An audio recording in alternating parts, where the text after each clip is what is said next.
कार्तिक मास में क्या करना चाहिए। 21 वस्तु है 21 कि आप कार्तिक मास में क्या कर सकते हो, क्या नहीं कर सकते हो। यदि हम कुछ करना चाहते हो तो एक, कार्तिक महीने में ब्रह्म मुहूर्त में जगने का नियम लेना चाहिए, प्रतिदिन ब्रह्म मुहूर्त में जगे।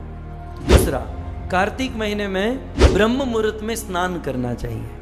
हो सके तो पवित्र जल में स्नान करें, और यदि बाथरूम में स्नान करते हैं तो पवित्र जल का स्मरण करें। गंगे च यमुने चैव गोदावरी सरस्वती नर्मदे सिंधु कावेरी जल अस्मिन सन्निधिम कुरु मंत्र बोलकर स्नान करें। दो, तीसरा, कार्तिक महीने में रोज मंगला आरती करनी चाहिए।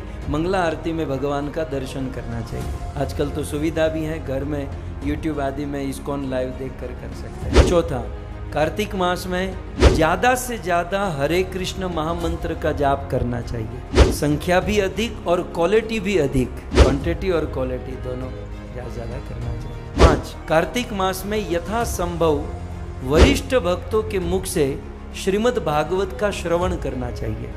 आप कहोगे हम तो करते ही हैं, लेकिन थोड़ा सा अलग है।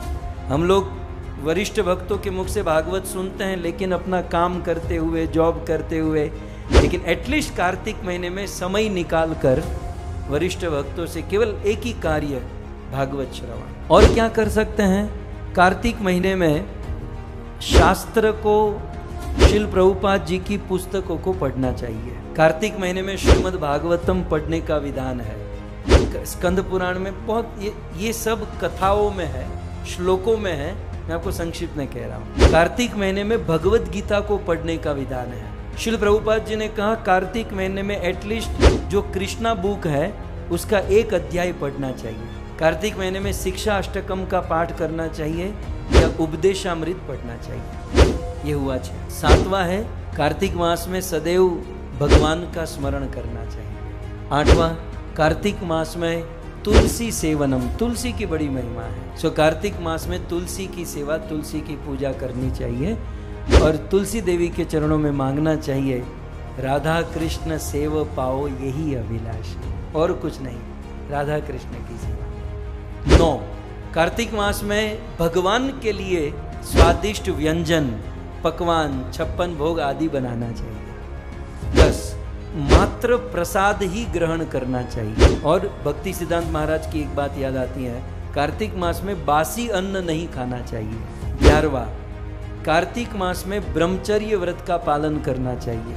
हो सके तो व्रत लेना चाहिए, अपने बेड को, बिस्तर को त्याग दे 1 महीने के लिए। 12वां, कार्तिक महीने में हमारे दैनिक जीवन में तपस्या की मात्रा बढ़ानी चाहिए। हो सके तो अपनी मन पसंद जो चीज है, जो भक्ति में बाधा है, वो कार्तिक मास में छोड़ देनी चाहिए। 13वां, कार्तिक मास में वैष्णव सेवा करनी चाहिए। 14वां, कार्तिक मास में गौ सेवा करनी चाहिए। 15वां, भागवत के अनेकों स्तोत्र का पाठ करना चाहिए, जैसे गजेंद्र स्तुति आदि। भागवत में अनेक स्तोत्र है, स्तुति है, कुंती स्तुति, इनका पाठ करना चाहिए। 16वां, जैसे हमारे ब्रज वृंदावन में, मायापुर में गोपी गीत का पाठ होता है, सो कार्तिक मास में गोपी गीत का पाठ होना चाहिए, क्योंकि ये रास लीला आदि कार्तिक महीने में होता है। 17वां, दामोदर अष्टकम का पाठ करना चाहिए। दामोदर अष्टक जो सत्यव्रत मुनि के द्वारा नारद मुनि और शौनक ऋषि के वार्तालाप में कहा गया है, पद्म पुराण में जिसका उल्लेख है,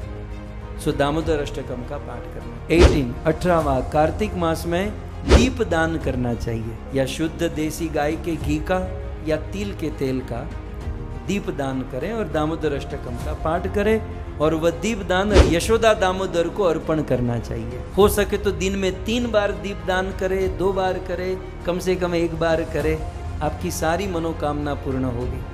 दीपदान कैसे करें, तो पहला चरण मतलब फर्स्ट भगवान के चरणों में 4 बार, दूसरा भगवान की नाभि में 2 बार, तीसरा भगवान के मुख में 3 बार, और फिर चौथा चरण भगवान के पूरे शरीर में 7 बार। ओके।